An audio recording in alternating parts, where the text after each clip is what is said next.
Oke, bismillah. Assalamualaikum warahmatullahi wabarakatuh. Bismillahirrahmanirrahim. Alhamdulillahi rabbil alamin. Wa bihi nasta'inu ala umurid dunya waddin. Allahumma salli wa sallim wa barik ala habibina wa syafi'ina sayyidina wa maulana Muhammadin wa ala alihi wa ashabihi wa man tabi'ahum bi ihsanin ila yaumiddin. Amma ba'du. Bismillah. Mari kita lanjutkan lagi belajar kita, ngaji kita. Malam hari ini kita masih di tema kebebasan. Cuma ini dari dunia akhlak tasawuf. Jadi malam hari ini kita ngaji beneran ya. Nanti materinya dari beberapa kitab. Baik, tema malam hari ini adalah bebas dari belenggu nafsu. Jadi mungkin ini penting ya untuk teman-teman kita semua, apalagi yang muda-muda. Karena era hari ini kan godaan di sekeliling kita banyak. Yang kadang-kadang tabrakan dengan ideal yang ada di kepala kita. Maunya kita A, tapi yang terjadi Z. Maunya kita jadi orang baik, tapi ya kadang-kadang dosa, kadang-kadang maksiat, dan lain sebagainya. Terus kita gelisah, terus kita menyesal, terus kita menyalahkan diri sendiri, dan lain sebagainya. Tapi yo, setelah menyesal, ya besok diulangi lagi. Terus kita menyesal lagi, istighfar lagi, tobat lagi. Kadang ya sampai nangis-nangis, tapi terus besok ya diulang lagi. Itu namanya kita sedang terbelenggu. Jadi kita pingin bebas, tapi kok enggak bisa ya.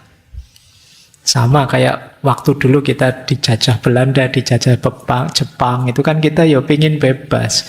Tapi kok enggak bisa ya. Kita tahu itu jelek, kita tahu itu harus dilawan, tapi kok enggak kuat ya, kok enggak bisa ya. Itu namanya kondisi terbelenggu. Nah, malam hari ini kita belajar tentang kondisi diri kita yang terbelenggu oleh hawa nafsu. Kita akan belajar dari beliau Syekh Ibnul Jauzi. Awas keliru ya, ada nama yang mirip. Ada Syekh Ibnu Qayyim al-Jauziyah. Kalau ini Syekh Ibnul Jauzi, dua orang yang berbeda. Syekh Ibnul Jauzi jauh lebih sepuh, jauh lebih awal. Beliau ini dari sekitar abad 12 era Abbasiyah. Beliau kelahiran 1114 Masehi. Nanti meninggalnya 1201.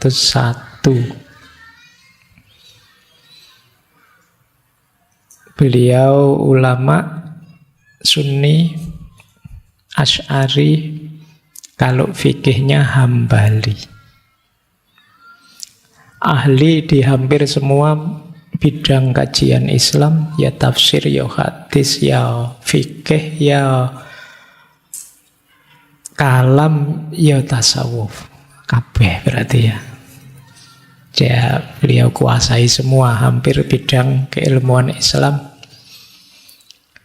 Gurunya banyak ulama, belajar dari banyak ulama. Meskipun ya beliau bukan dari kalangan orang luar biasa, beliau sejak umur 3 tahun beliau sudah yatim piatu, diasuh oleh bibinya. Tapi hal ini tidak menyurutkan minat beliau untuk belajar, jadi orang pinter. Dan akhirnya ya jadi ulama besar.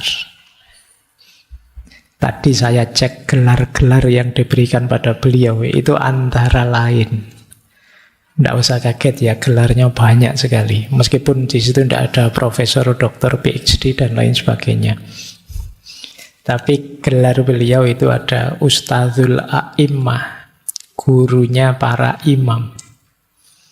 Ini kan luar biasa, ada Bahrul Ulum, lautan ilmu. Ada Sayyidul Hufat, ada Farisul Ma'ani wal Alfat, pahlawannya makna-makna dan lafat-lafat. Syekhul Islam, Qudwatul Anam, teladannya manusia. Sultanul Mutakallimin. Dan mungkin masih ada beberapa gelar yang lain, saking pinternya beliau. Ada yang bilang jumlah tulisan beliau sampai angka 700. Cuma ada yang bilang 700 ini sekalian jilid-jilidnya. Aslinya 500. Ada yang bilang yang asli karya beliau sebenarnya ya 300. Tapi macam-macam ya. Kita ambil 300 pun sudah luar biasa. Orang seumur hidupnya nulis sampai 300 kitab itu tidak kita bayangkan ya. Itu santai-santainya kapan, TikTokannya kapan, YouTube-nya kapan. Hidupnya pasti dipersembahkan hanya untuk ilmu. Itu dahsyatnya beliau. Saya ingat ada cerita yang menarik tentang beliau ini, karena beliau ini orang pinter. Satu ketika ada 2 kelompok umat Islam mendatangi beliau bareng. Ini 2 kelompok yang berlawanan. Kelompok pertama dari kalangan Sunni Asy'ariyah, kelompok kedua dari kalangan Syiah. Dua-duanya tanya pada beliau, wahai Syekh, ini pertanyaannya berat, ini resikonya berat kalau salah jawab. 2 kelompok ini tanya, siapa yang lebih mulia di antara 2 sahabat ini? Abu Bakar atau Ali? Jawabannya apa itu? Ayo jawab salah satu, itu dipentung yang satunya mesti. Nah, jawabannya Syekh Ibnul Jauzi apa? Beliau jawabannya pinter, diplomatis. Jawabannya beliau, yang lebih mulia adalah orang yang anaknya menjadi istrinya. Jawaban ini simple ya, tapi kalau dua-duanya puas akhirnya. Kenapa? Ya, Abu Bakar juga kan orang yang anaknya menjadi istrinya. Anaknya Abu Bakar, Aisyah, menjadi istrinya Nabi. Jadi orang Asy'ariyah nganggep, oh ini mesti Abu Bakar yang dimaksud. Yang Syiah juga begitu. Oh berarti ini Ali yang dimaksud. Kenapa? Karena orang yang anaknya menjadi istrinya, anaknya Nabi kan Fatimah, menjadi istrinya Ali. Jadi orang yang anaknya menjadi istrinya.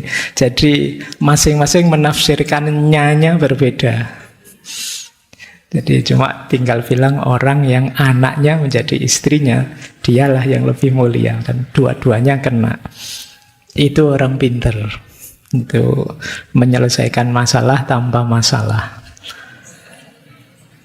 Baik, itu gambaran beliau. Ya meskipun beliau juga mengalami masa-masa pahit. Beliau jaya dipercaya oleh Sultan di era Khalifah Al-Mustadi kalau tidak salah. Tapi pengganti beliau agak keras. Beliau sempat diasingkan sekitar 5 tahun. Setelah diasingkan kemudian dipanggil kembali dan 2 tahun setelahnya beliau meninggal. Jadi itu gambaran profil beliau.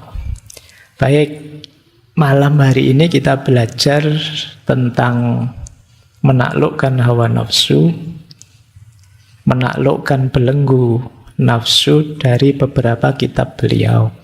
Yang paling banyak nanti kita ambil dari kitab beliau yang judulnya Dhammul Hawa. Dhammul Hawa itu mencela hawa nafsu.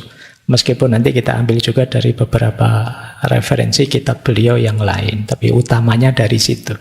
Kitab Dhammul Hawa itu isinya sebenarnya satu ketika ada orang yang menghadap ke beliau yang sedang stres, patah hati karena cinta,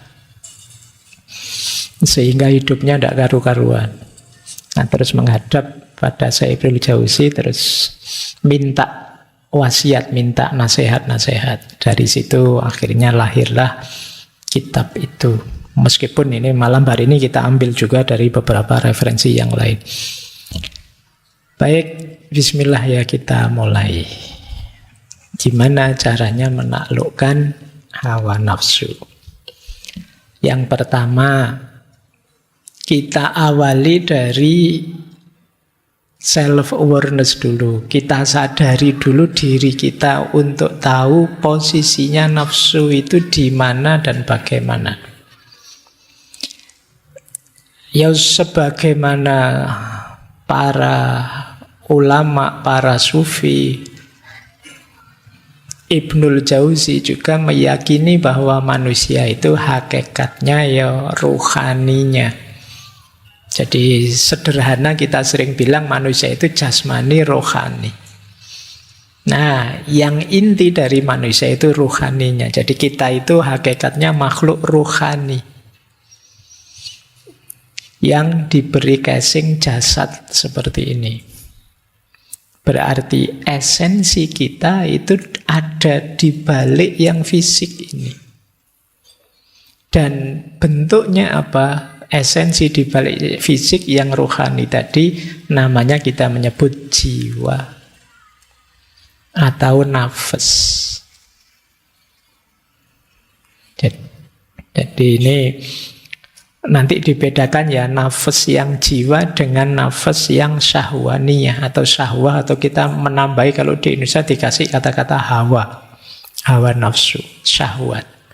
Jadi karena kalau di Indonesia syahwat itu ya bahasa Indonesia ini nafsu. Tapi di sini nafas artinya jiwa. Jadi esensi kita itu ada di nafas, ada di jiwa. Fisik ini hanya casing. Kalau kata Imam Ghazali, fisik ini kholq, ciptaan yang sifatnya ijbari. Jadi casing itu pokoknya diberi paketan jadi. Beda dengan nafas jiwa. Kalau jiwa itu isinya banyak paket potensi. Bisa ini, bisa itu. Mau jahat bisa, mau baik bisa, itu ada di jiwa. Tapi kalau fisik ini paket, sudah paket jadi. Kita tidak bisa nawar. Oleh Allah diberi semacam ini. Maka kata Imam Ghazali, kholq itu sifatnya ijbari. Ijbari itu dalam tanda petik ya paksaan. Jadi sudah kita dikasih itu, sudah. Kulit kita seperti ini, profil wajah kita begini, rambut kita begini, itu ijbari. Karena kita tidak bisa nawar, maka jeleknya atau buruknya kholq, buruknya jasad, itu bukan aib. Jadi body shaming itu kenapa negatif? Karena dia mencela sesuatu yang orang tidak bisa nawar. Saya jelek itu kan ya paketan. Loh, kamu mencela saya, mencela yang bikin saya, jangan-jangan. Jadi itu bukan aib, maka kalian jangan malu. Kalau fisikmu merasa kok tidak secakep bintang-bintang film, ya tidak secakep yang di drakor-drakor, ya tidak apa-apa. Wong itu paket ijbari. Malulah, anggaplah itu aib kalau aspek nafasmu, jiwamu yang negatif, karena itu pilihanmu. Jadi jangan alasan, Pak, saya jahat itu jangan-jangan memang sudah paketan dari Allah. Tidak begitu. Allah memberi kita paket lengkap. Kamu baik bisa, jahat bisa. Kamu jujur bisa, bohong bisa. Kamu milih bohong, yo rasakan efeknya. Kamu dicela orang, kamu dibenci masyarakat, dan lain sebagainya.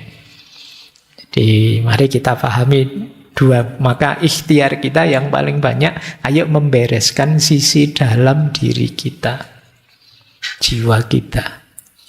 Meskipun jangan-jangan kita lebih sibuk dengan sisi luar, casingnya. Ya enggak apa-apa, casing kita rawat baik-baik, karena casing ini yang mewadahi jiwa kita. Ya kalau casingnya remuk, casingnya sakit-sakitan, ya jiwanya enggak bisa, potensi-potensi tadi enggak bisa diaktualkan. Kalian sakit parah, ya enggak bisa kalau mau, Pak saya mau melakukan kebaikan ini, kebaikan itu, ya enggak kuat kamu, karena dia casingnya. Baik, menurut Syekh Ibnu Jauzi, jiwa kita itu unsurnya 3. Yang pertama akli, yang kedua ghadabi, yang ketiga syahwani. Jadi akal, daya rasional, kemudian ghadabi itu amarah. Jadi hasrat, ambisi, keinginan. Yang ketiga syahwaniyah. Syahwaniyah itu syahwat, dorongan. Nah, ini sebagaimana para ulama yang lain, beliau menyebut bahwa daya jiwa itu harus kita kendalikan. Jangan dibiarkan jalan sendiri. Kenapa? Karena dia bisa positif, bisa negatif. Jadi dimensi jiwa kita tadi loh, jangan kita biarkan saja. Oleh Allah kita diberi pilihan untuk milih. Awas keliru menghidupkannya. Akal itu bisa positif, bisa negatif. Positifnya akal apa? Yuk kita pakai untuk berpikir, mencari pengetahuan, mencari hikmah, menemukan pola hidup terbaik dengan akal kita. Tapi ada juga yang akalnya menuju kebodohan, menuju kegelapan, menuju ketidaktahuan. Nah, kalau ini negatif. Kemudian keinginan, ambisi, silahkan saja. Wong manusia kalau tidak punya ambisi, ya dunia ini hambar. Kalian kan sering menyalahkan keinginan, menyalahkan cita-cita. Mbok saya tidak usah punya banyak cita-cita. Keinginan sumber penderitaan. Kan kamu sering begitu. Loh, tapi kalau orang tidak punya keinginan, ya dunia ini mandek. Kalian berangkat ke sini itu kan dasarnya juga keinginan kan. Kalian kuliah ya karena keinginan. Kalian kawin ya karena keinginan. Kalian bercita-cita kemarin demo ya karena keinginan. Kalau tidak punya keinginan sama sekali, mati dunia ini. Jadi ini yang namanya nafas amarah, atau istilah beliau juz'un ghadabiyun.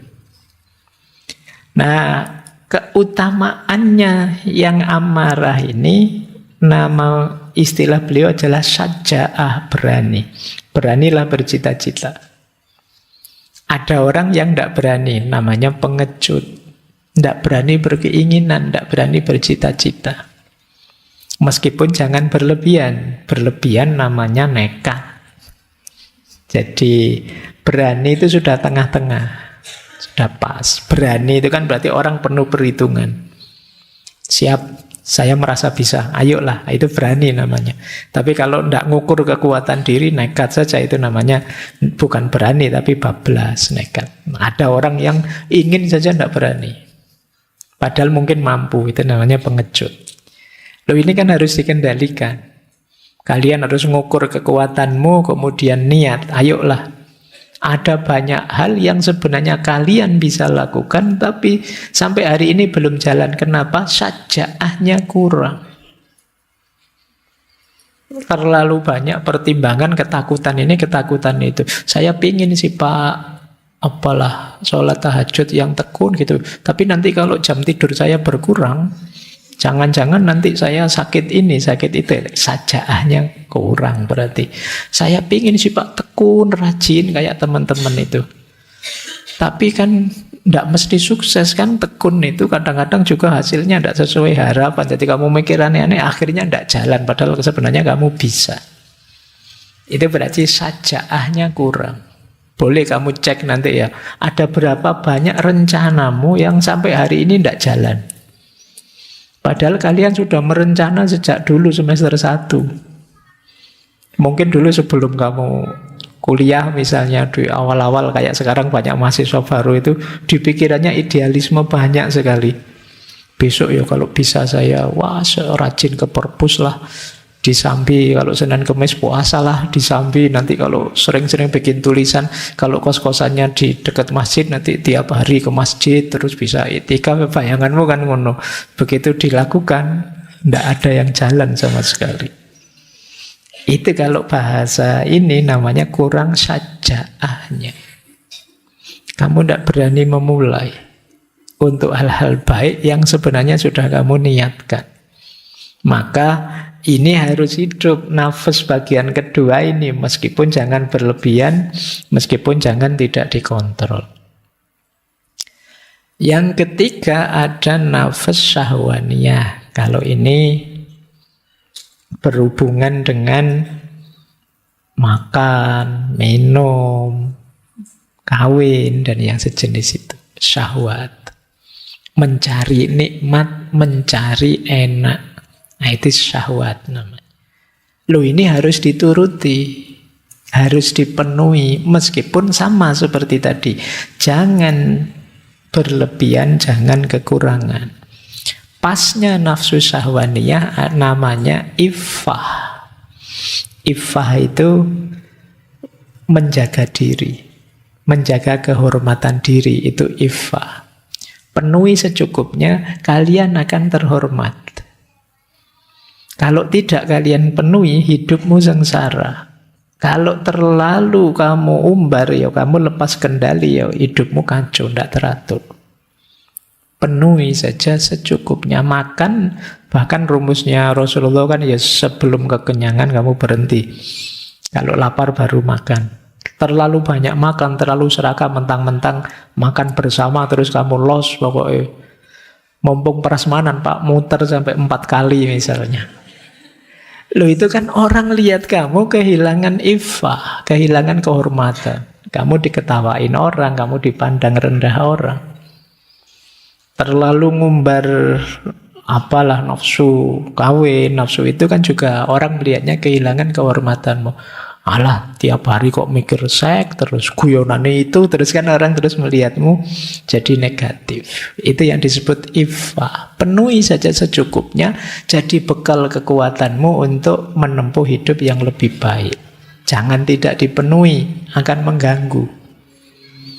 Ini sebenarnya agak dekat dengan teorinya Karl Marx sampai level tertentu ya, karena manusia itu ya di aspek materi, ekonomi itu dipenuhi kebutuhan dasarnya. Kalau ini belum terpenuhi, kamu tidak tenang untuk melakukan yang lebih tinggi dari itu.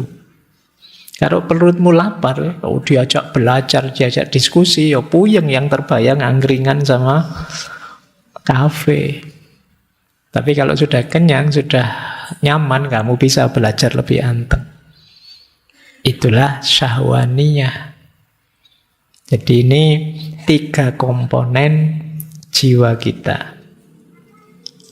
Komponen tadi, 3 tadi punya 3 daya. Kalau ini kekuatannya. Kalau yang awal tadi, yang akal tadi, namanya daya, namanya fuad. Fuad itu ya orang sering menyebut hati nurani paling dalam, tapi sebenarnya ini hubungannya dengan kepala. Daya rasional. Jadi daya jiwa yang mampu menerima informasi kemudian mengolahnya dengan akal. Daya berpikir. Kemudian sodr. Sodr itu dada. Ini simbolnya dada, maksudnya hati berhubungan dengan rasa. Kemudian hawa. Hawa itu daya yang tadi ya, yang ketiga syahwaniyah tadi, berhubungan dengan perut dan kemaluan.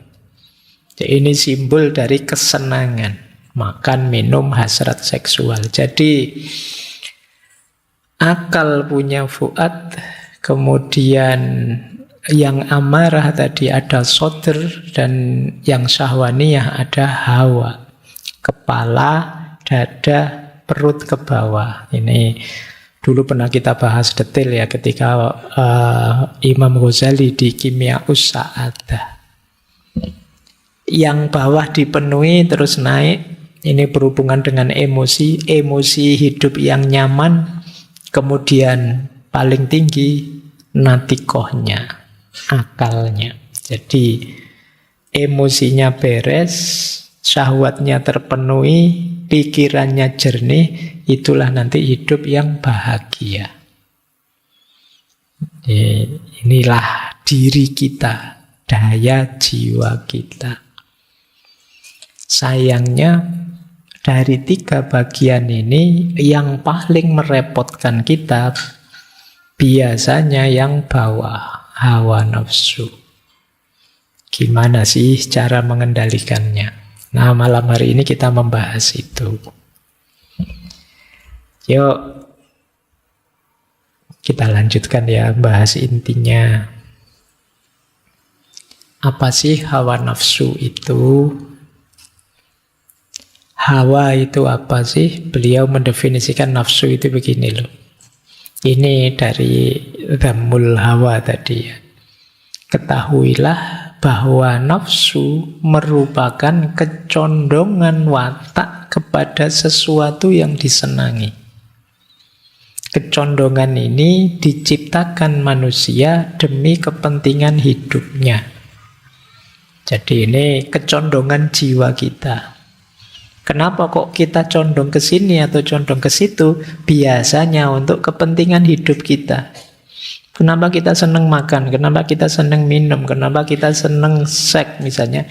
Itu ada dorongan dari jiwa kita untuk menuju ke sana. Demi apa? Kelestarian hidup kita.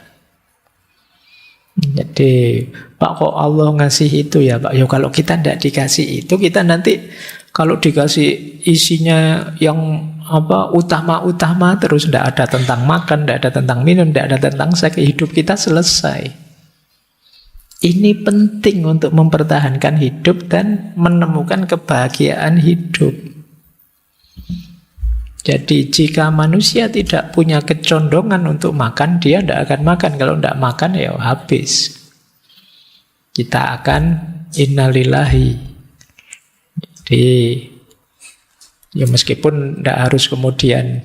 Saya pernah kajian tentang agama dan sains, itu kan ada satu buku yang hubungannya tentang Islam dan sains. Saya lupa itu buku dari mana itu.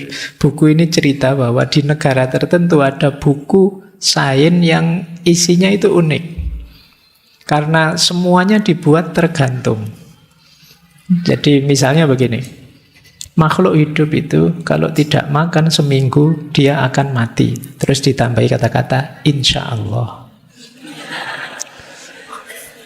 Itu menarik ya. Iya, semuanya ya tergantung Allah. Tapi kan harus kita pedomani bahwa kita perlu makan.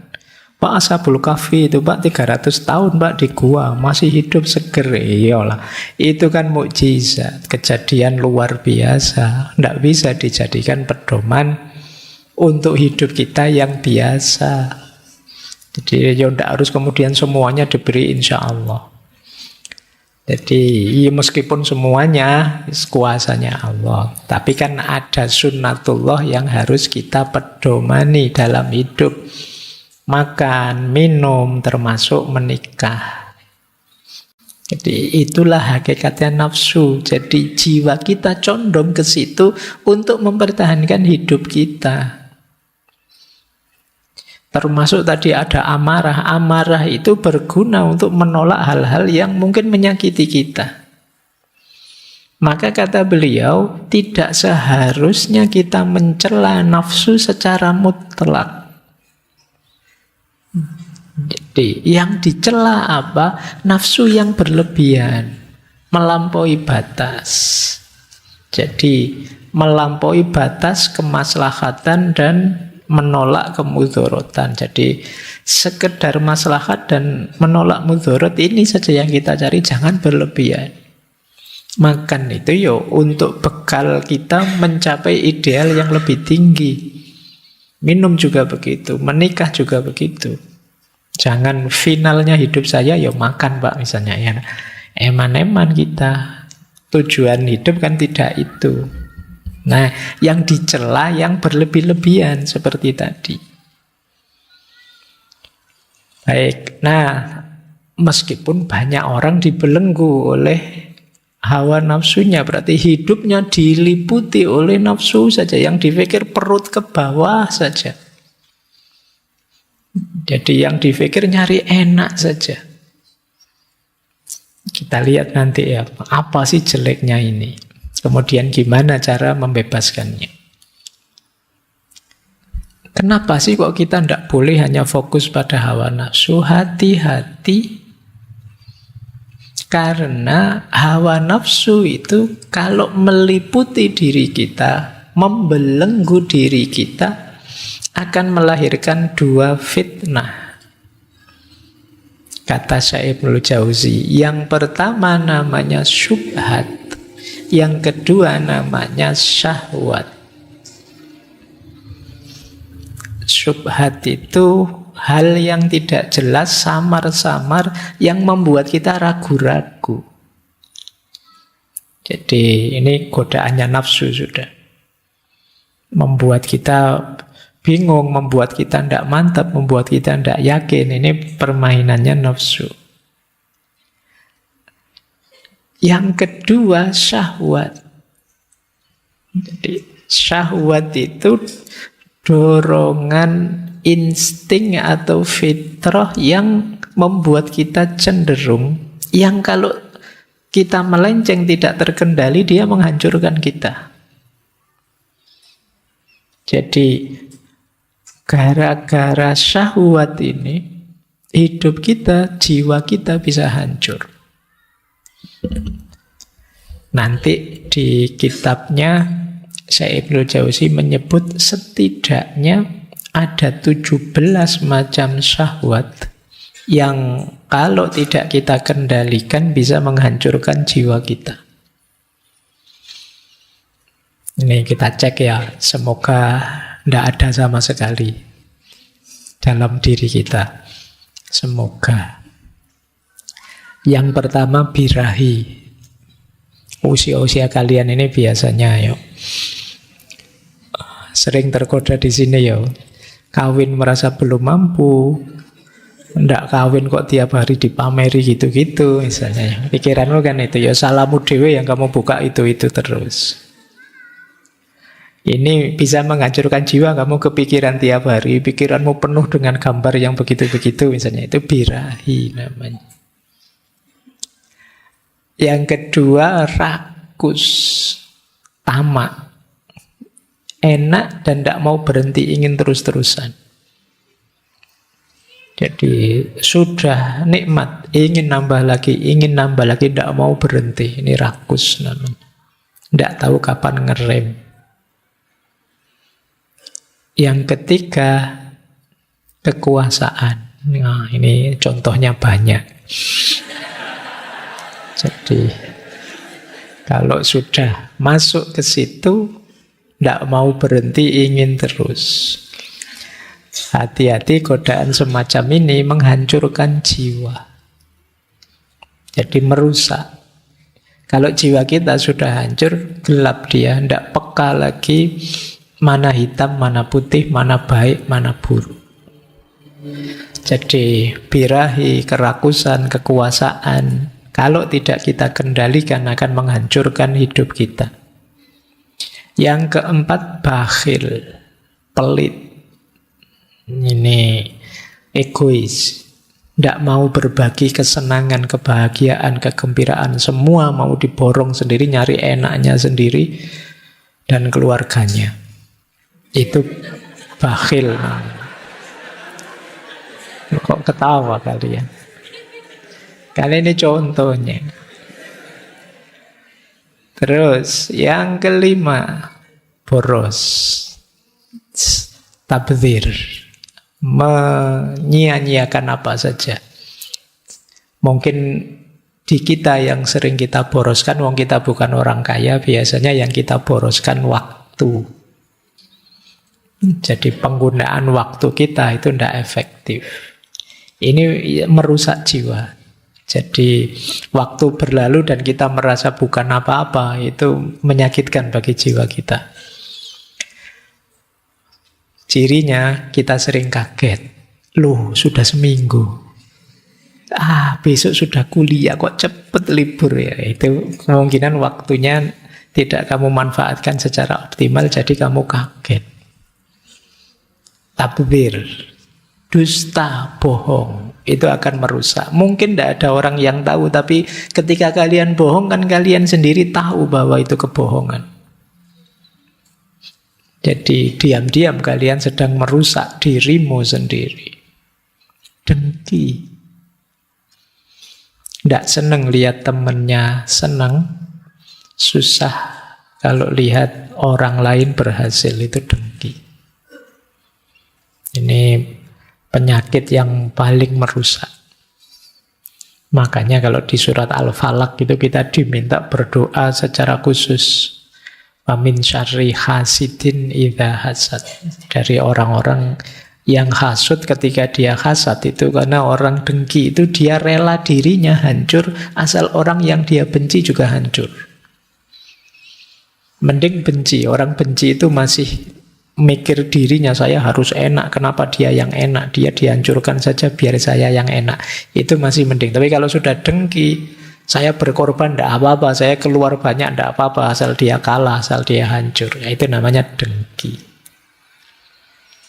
Dendam juga begitu. Dendam merusak jiwa kita. Dendam itu kan kita marah sekali sama orang, tapi belum ada kesempatan, belum ada timing.